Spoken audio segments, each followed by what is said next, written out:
Oh, rame ya. Terima kasih sudah mampir ya di konten saya.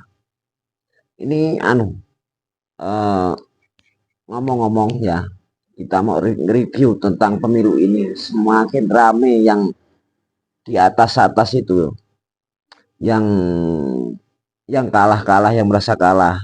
01, 03 itu kan menggebu-gebu, ya toh, menggebu-gebu. Ini 01 nyiapkan 1.000 pengacara. Wow, mantep.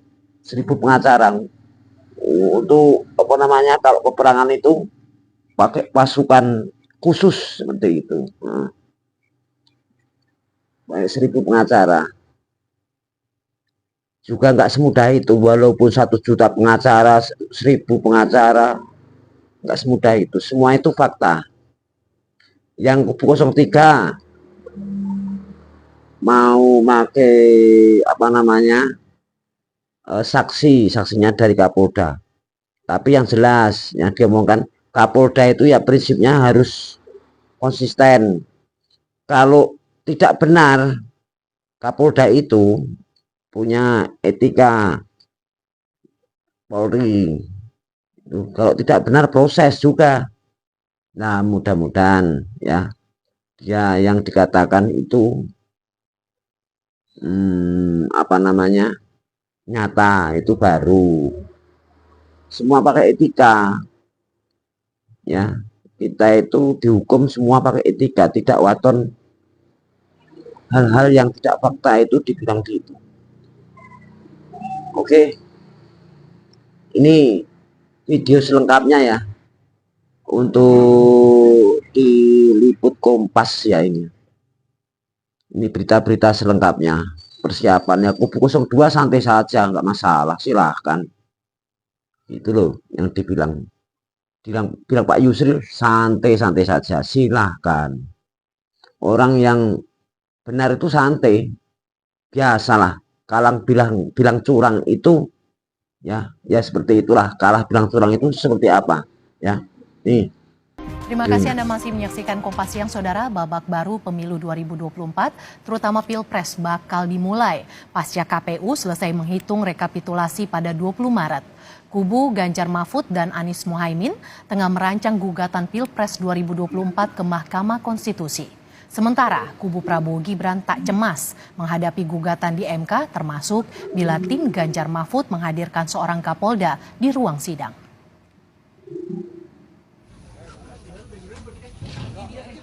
Ingar-bingar pemungutan suara sebentar lagi usai dengan penetapan hasil rekapitulasi oleh Komisi Pemilihan Umum. Tapi, babak baru pemilu 2024 dimulai setelah hasil rekapitulasi seluruh provinsi diumumkan pada 20 Maret 2024. Hasil itu bakal jadi objek sengketa pemilu di Mahkamah Konstitusi. Yang mengajukan gugatan sengketa adalah kubu pasangan Ganjar Pranowo Mahfud MD dan kubu Anies Baswedan Muhaimin Iskandar. Tim Anies Muhaimin sudah menyiapkan 1.000 pengacara membuktikan kecurangan Pilpres 2024. Kami juga sudah menyiapkan tim hukum kami.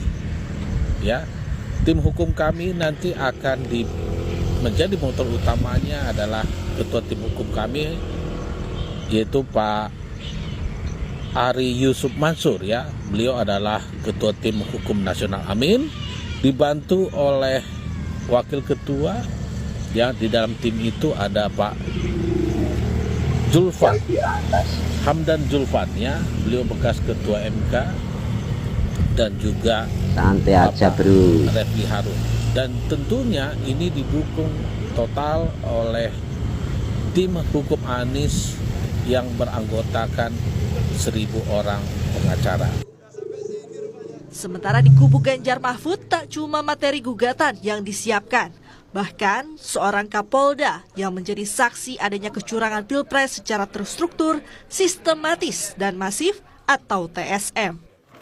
Ya, saya tidak mau menyebutkan namanya lebih dulu, tapi kita sedang mendiskusikan itu secara internal ya, bagaimana kita akan menampilkan semua saksi-saksi dan hal yang akan kita ajukan. Artinya Kapolda aktif? Tunggu aja sampai sidang di MK nanti.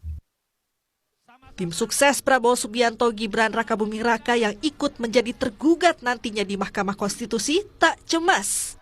Bahkan bila ada Kapolda di ruang sidang MK yang bersaksi. Subscribe dulu ya Mas Bro, teman-teman saudaraku. Kita nggak perlu khawatir. Karena skup ruang lingkup Kapolda kan bisa dibuktikan. Ini kan wilayah Indonesia ini kan terdiri atas 30 sekian, 39 provinsi kan. Harus menang itu kan setengah provinsi plus 1. Kapolda itu kan hanya di satu provinsi.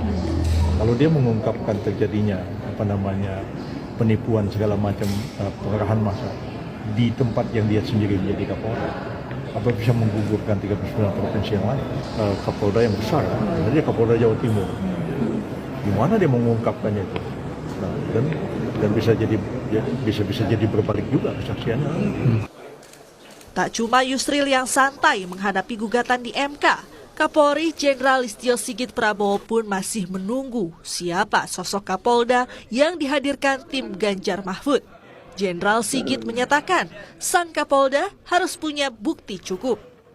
Tentunya posisi kami apalagi terkait dengan isu ada saksi dari Kapolda dan sebagainya, ya kita tunggu saja. Apabila memang betul ada melanggar, ya kita proses. Namun kalau memang tidak ada, kita tunggu saja seluruh hasil dan kita doakan seluruh tahapan baik KPU, MK dan pengumuman resmi semuanya dapat berjalan dengan baik dan hasilnya bisa diterima masyarakat. Terima kasih.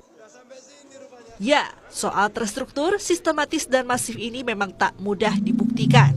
Meski menghadirkan Kapolda sekalipun yang menjadi pemimpin keamanan wilayah selama pemilu berlangsung. Tapi, bila berhasil, bakal menjadi pembelajaran penyelenggaraan pemilu selanjutnya. Memang dalam konteks pasal 286 Undang-Undang Nomor 7 Tahun 2017, dugaan pelanggaran pemilu yang bersifat sistematis, terstruktur, dan juga masif itu memang menghendaki adanya pembuktian di 50% wilayah provinsi se-Indonesia. Dan tentu ini tidak mudah untuk dihadirkan. The truth atau kebenaran yang akan dihadirkan dalam bagian dari proses pembuktian di sengketa pemilu ini akan menjadi sebuah rujukan yang sangat penting, sekaligus menjadi evaluasi yang sangat penting bagi proses berdemokrasi yang kita jalankan selama ini. Akan membuka sejumlah perdebatan yang cukup sengit, terutama terkait dengan netralitas dan juga independensi institusi Polri.